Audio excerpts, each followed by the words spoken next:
Wesh la famille, j'espère que vous allez bien. Sujet unique, on va parler d'une affaire autour de Taïk. Donc les gars, on perd pas plus de temps, c'est parti.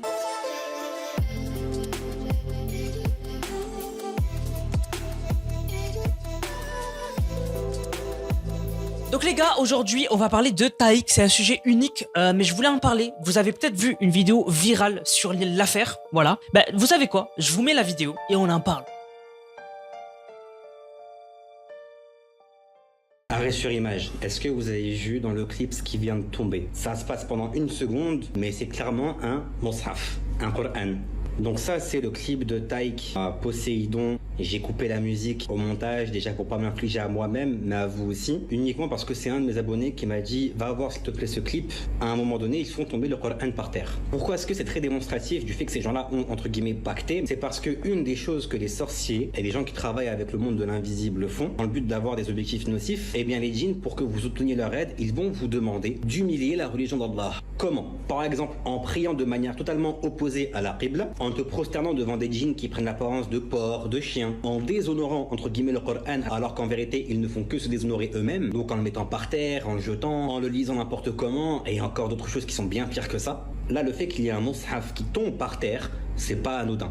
De tous les livres possibles, ils auraient très bien pu prendre un autre livre. Vous combinez ça au fait que le concert récemment qu'il a fait, ça a fait beaucoup de bruit, vous avez vu clairement la représentation. Hein. Oui, mais non, mais c'était en l'honneur de son frère. Tu veux faire quelque chose en l'honneur de ton frère, même dans du haram comme ça, tu le fais autrement qu'en criant, comme si tu étais possédé, avec des lumières rouges qui laisse très clairement penser à une représentation de Jahannam. Donc voilà, vous avez vu la vidéo et en fait on va parler de ce passage-là avec le livre du Coran. C'est quoi l'histoire? En fait, Taïk, un rappeur, a sorti un clip récemment qui s'appelle Poséidon. Et en fait les gens ont remarqué qu'à un moment dans le clip, un meuble où il y avait des livres dessus tombe. Voilà, une sorte de bibliothèque. Et en fait, il tombe et en fait on voit à un moment, si on regarde bien, un livre qui ressemble énormément au Coran. Puisqu'on voit un livre avec des dorures. Et en fait, si on regarde des images du Coran, certains livres du Coran sur internet, bah en fait on tombe sur le livre qui ressemble comme de gouttes d'eau. Voilà. Et en fait, les gens, c'est normal, ont été offusqués. Ils ont été offusqués parce que ça touche à la religion. En France, je le rappelle, parce que oui, je sais qu'en France, on a le droit de blasphémer, mais les gens, ils ont été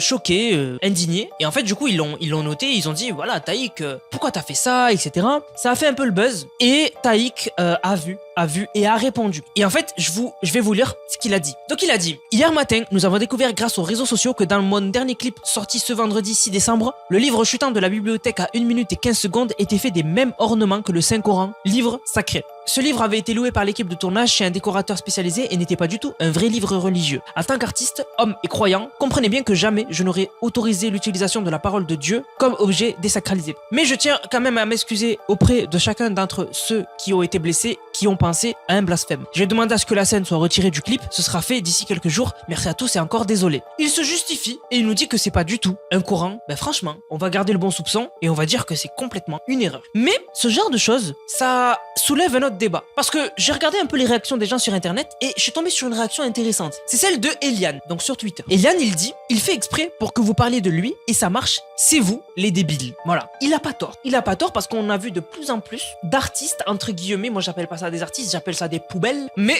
voilà, on va dire artistes. Il y a beaucoup d'artistes qui utilisent le blasphème pour faire parler d'eux. Pour pas le nommer, Lil Nas X, qui a un peu quand même utilisé, en fait, qui a tout simplement craché sur toute une religion devant tout le monde. Je trouve ça dommage que le blasphème soit autorisé. Je trouve ça dommage. Mais bon, c'est pas le débat aujourd'hui. Mais c'est quand même grave que de plus en plus d'artistes le fassent. Mais j'ai envie de répondre à Eliane. Parce que Eliane, il a raison. Mais d'un autre côté, traiter de débiles ceux qui s'offusquent de ça, Eliane, je trouve ça quand même déplacé. Et là, ça va être compliqué pour ceux qui sont pas croyants à me comprendre. Mais quand t'es croyant, c'est tes convictions. C'est avec le cœur. La religion, c'est avec le cœur. Et en fait, quand on crache sur tes convictions, sur ta foi, ça te touche au cœur. Et l'humain, dès qu'il est touché au cœur, il s'énerve. Et c'est pour ça qu'il faut faire un travail sur soi. Et c'est vraiment quelque chose qui est très compliqué à atteindre, mais vraiment arriver à vraiment passer outre les insultes, que les gens soient irrespectueux, etc. Et vraiment dire à un croyant: t'es débile, pourquoi tu fermes les yeux et tu passes ton chemin? C'est compliqué. C'est compliqué.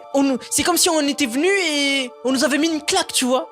tu te dis, t'as envie de répondre, tu vois. Donc, Eliane, t'as raison, mais c'est compliqué de nous dire de juste regarder et genre ne pas parler de lui quand on crache sur nos convictions. Par exemple, il y a Molopi qui a répondu à Eliane, il lui a dit, mais en fait, ce raisonnement excuse tout. Parce que du coup, si demain ça fait une vidéo de lui en train de tatata, on pourra toujours dire c'est les effets spéciaux pour faire sa promo, il veut faire parler. Et Eliane, il a répondu, sinon on peut juste pas en parler car c'est un mec bizarre. Si vous voulez que quelqu'un disparaisse d'internet, suffit de l'oublier. Mais on sait très bien que sur internet, on pourra pas esquiver les trucs viraux et encore moins les trucs qui sont autour du blasphème, etc. Il y a toujours des gens qui vont s'offusquer. Comme j'ai dit, c'est très compliqué de faire ce travail sur soi. Quand on te crache dessus, bah en fait tu passes ton chemin, tu vois. C'est vraiment très compliqué. Voilà, je voulais en parler. Mais bon, Taïk, moi personnellement, je passe à autre chose. Voilà, c'est quelqu'un personnellement que je n'écoute jamais. Mais j'ai entendu parler de ça, je voulais en parler. Il s'est excusé, tout va bien. On passe à autre chose. En tout cas, voilà, j'espère que la vidéo vous a plu. Si c'est le cas, n'hésitez surtout pas à liker, commenter, partager. On se capte, les gars, pour une prochaine vidéo. C'était Nanas, prenez soin de vous. Bang, bang, bang.